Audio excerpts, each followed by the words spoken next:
All right, welcome back. So we're gonna do rendering and camera work today. And I'm gonna try and keep this video super brief and just really touch on the major dialog boxes that you're gonna need to interact with to get basic layers render out so that you can take them into Maya or SketchBook Pro and continue on by putting color and drawing more detail onto your models. So this is just a little quick tip in terms of how to render. So the first thing we're going to do with rendering is we're gonna choose one of our cameras, right? Remember, we have the panels button up here in your viewport, and we have different perspective cameras. I am going to use my first perspective camera here. And what I'm going to do is I'm going to turn on this thing called resolution gate, which is right up here on this little row of icons in your viewport. And you have this white square with a blue dot inside of it. And when I hover over it, it says resolution gate. Just make sure you click that on. And when you click that on, you're going to see this green box around in your image. If you click on the camera, in other words, if you select the camera icon, you'll notice that that green rectangle went white on us, and it opened up in the attribute editor the attributes for our camera. One of the first things I'm going to do is go down to my display options, right? It might not be open in your Maya. Just make sure you click on the little triangle where it says display options and turn on my display gate mask. And what will come up is a mask around that around the resolution gate. Essentially what this resolution gate is showing me is what Maya is actually going to render. Anything outside of this inside rectangle will not render. So if I was to move my camera so that this building got chopped off, it would only render it to this edge here on the left hand side. So one of the things I like to do, and this is really a personal thing, is I'll turn my gate mask color here in the attribute editor to black, and I'll turn my opacity to 1, and therefore I won't see anything beyond that resolution gate, and I can kind of just focus on what I'm actually going to render itself.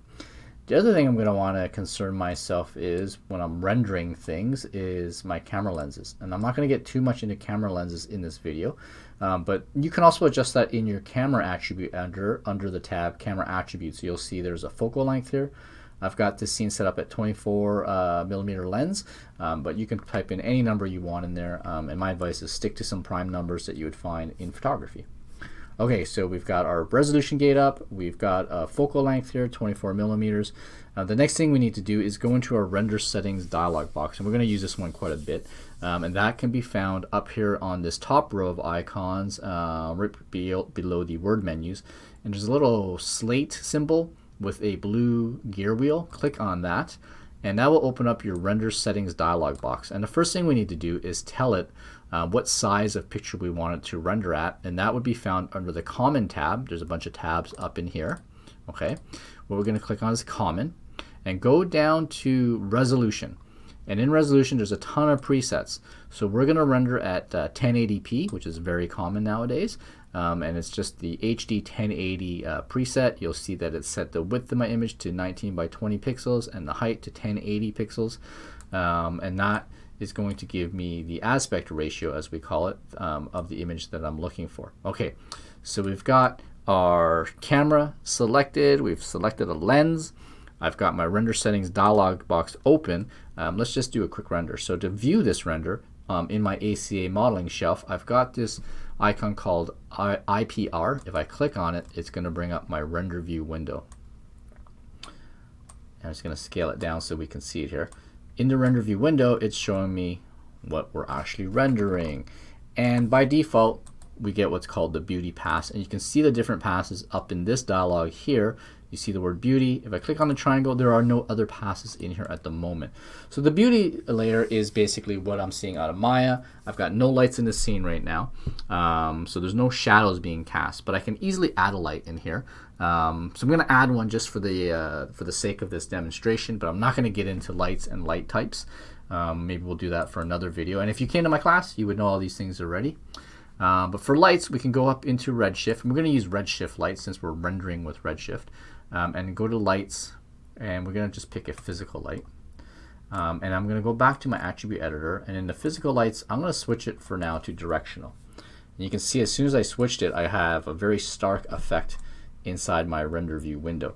I'm just going to go and I'm going to close this box for a second, and I'm just going to shove this one down to the bottom. With my physical light selected, I'm just going to hit my F in my perspective window just so that we can see what this light icon looks like. Let's scale it up as well. So a physical light is a light that moves in one direction infinitely. A directional light is part of the physical lights. It moves in one direction infinitely. And because we're looking at it from this front view where we had rendered, we're going to get very few shadows because that light is very horizontal. And as you can see in this image, very few shadows in the facade of these buildings. So what I'm going to do is I'm just going to rotate this light, and rather than do it manually, I'm just going to punch in some numbers. We have the light selected, and in X I'm going to put a negative 45-degree value, and in Y I'm going to put a positive 45-degree value, and I'm just going to scale that icon of my light so you can see it better. Now remember, with the directional light, the scale of the icon does not make a difference. With area lights it does. So this is saying in this scene I have this light which is falling at 45 degrees in Y and negative 45 in X along these surfaces, and what you'll see in my RPR or my render view is now you can see shadows on that facade. So this will make a really good shadow pass layer for us. Okay, some really basic rendering. Now let's deal with some different layers so we can get a ambient occlusion pass as well as a wireframe pass. So to do that, I'm going to come back up in here and click on my render settings dialog box again. So the slate with the blue gear wheel, click on it. We get our render settings. This time, instead of using the common tab, I'm going to go into the AOV tab. And in AOV, I'm going to create a custom AOV. So I'm going to highlight the word custom up here where it says available AOVs in that box. Highlight custom and hit add. And then it will generate an active AOV. And now I need to define what this AOV is going to be. So I'm going to highlight custom and just call it AO for my ambient occlusion pass. And right beside the garbage can here, which would delete this pass, I'm going to click on this box here, and that is going to open up all the attributes for this layer. Now over here I'm in the channel box is active, so I just need to go down here and click on my attribute editor, and that is going to open up. Let's close this window, make it a little smaller. That's going to open up the attributes for this layer. I'm going to go to where it says default shader, which is under the custom tab, and click on this checker box.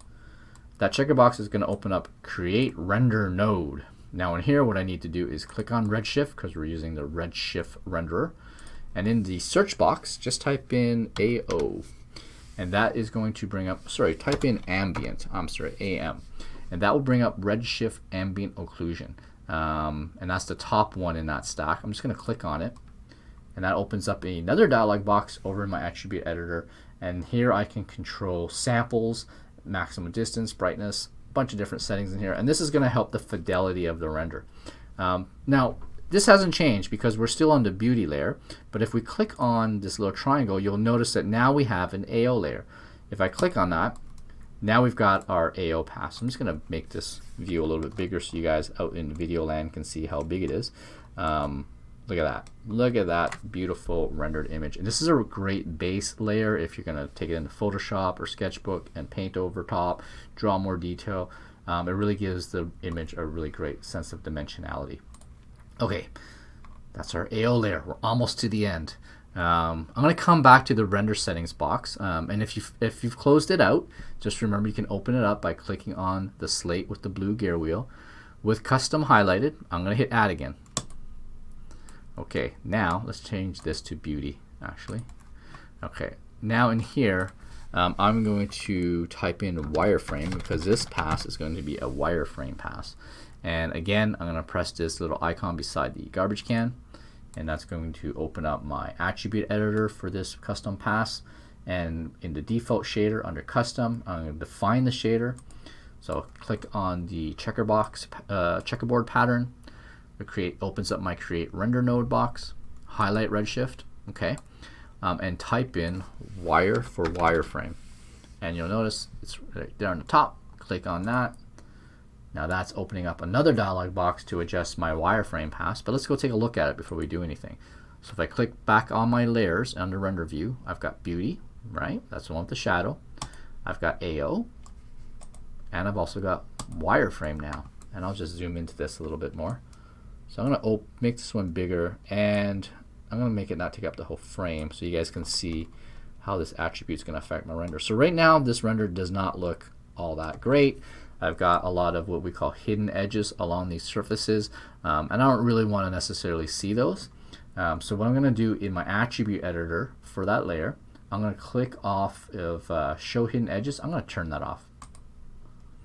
And now you can see we have a much better looking drawing. These are really great if you want to create a series of design documents and orthographic views specifically. We can get some really great clean lines that we can add to our image. And you can adjust the thickness of these lines as well, and that would be under wire thickness. So by default it's 0.5 of a unit. Let's try it at 1. Right, and this layer renders really quick. And that's a lot darker, a lot more prominent. That might be a better output for you to create. And you can type in, I'm not sure what the top value is. Let's just try 10. So there you go, right? We can put in 10. I'm sure you can put in more zeros if you want, but I think for us, we'll go with 1 today. And it kind of depends on the scale of the model and the scene that you're rendering and whatnot. So just play around with that until you get to a point where you really like it. Okay, so now we have 3 layers. We have a beauty pass, and that has a directional light that we created in Redshift under lights and physical light. We've also got a AO or ambient occlusion pass, and that's where we have a really cool kind of 3D look to this render. And then we've got our wireframe pass, which is going to give us a nice sort of technical drawing looking outline to all of our geometry. Now we can save these. So we just go up into File in our render view window and say Save As. And then we just find a destination, right? Put it in a folder, give it a name, right? Chinatown street facade. I've already rendered this a few times, so I have a few of these versions in here already, and I'll call this one AO again, and I'll call this one 02 for my version. Now I can save as several types of image files. I use JPEG the most. PNGs are a pretty good format, although I find PNGs kind of hit and miss when I'm saving out of here. Sometimes they give me an alpha channel, sometimes they don't. So I just go with JPEG. But you can try around the other types, and if you run into problems, just come back into the render view window and save it as a different file type. So I'll just save as. Oops, sorry, that was my bad. I called that the AO layer. That was actually the wireframe layer. Where is it again? Let's relabel this. Wireframe, that's better. Now we've labeled it properly. I am going to go up and save my AO pass. I'll select the AO pass, do a save as, China Street Facade version 02 AO. So I already have that file name, although it was the wrong layer. So I'm going to save. It's going to ask me to want to replace it. In this case, the answer is yes. And then the last pass I'm going to save is beauty, and I'll just do a save as. And then I'm going to replace the word AO for this one with the word beauty, and that's the one that has my shadow information. So there you have it. Simple rendering in Maya, right? We've got AO, we've got wireframe, and we've got our beauty pass, which has our shadows. We can then take those layers into Photoshop, do whatever we want to them, add color, add dimensionality, add design specification notes, you name it, we can do it, right? So before I wrap up here, just once again, what you want to do when you get into Maya, right, go into one of your camera perspective windows that you can find under panels, right, pick the camera you want, right, and then from there turn on your resolution gate, right, select your camera and go into the attribute editor, right, pick a camera lens here where it says focal length. If you like the setup that I've got, you're going to want to go under display options and turn your gate mask color to black and your gate mask opacity to 1, right? Once you've got the composition framed the way you want, bring up your render settings window, right? And then we can create a bunch of custom AOVs to give us ambient occlusion and wireframe, right? And then the other thing we want to do in the render settings is set up our render size, our resolution, which can be found in the Commons tab, right? We did ours at 1080p, and then you want to use the IPR window here in our ACA modeling shelf to preview what these renders are going to look like. Okay, and we can toggle between the different layers that we've created right up on the left hand side here where it has the word beauty by default because that's the first layer, then AO we added, and then wireframe, and the save in the save as. The one last thing before I conclude this video is if some of you are struggling and you're like, I can't figure out, it's not rendering the right camera, just make sure in your render view window you've chosen the right camera view that you want it to render. We can render any view as well as the orthographic views. And if you're having trouble with Redshift, it might be the simple fact that Redshift isn't installed on your computer properly. That's a super easy fix. It sounds super techy, but it's not. What you want to do is come up into Windows and go to your settings and preferences. Go to Windows, Settings and Preferences, and then go to your plugin manager. And in your plugin manager, what you want to do is just type in red, and that will bring up Redshift for Maya.mll. That's the file we want. Just make sure these two boxes are selected. Hit refresh, then you can close that out, and then all of this stuff will show up and work the way you want. If you don't have Redshift here selected, render using Redshift, it won't work either. So not only do you have to tell it to load, but you got to select it because there are different ways to render in here. But once you have that going, then you'll be able to have access to an AOV tab as well as the IPR render. So there you have it, rendering in Maya demystified in a nutshell. Go play around, go have some fun. As I always say, don't be afraid, you're not going to break anything, and if you're going to do something sketchy, just do a save as, and it's all good. All right, good luck rendering, have fun.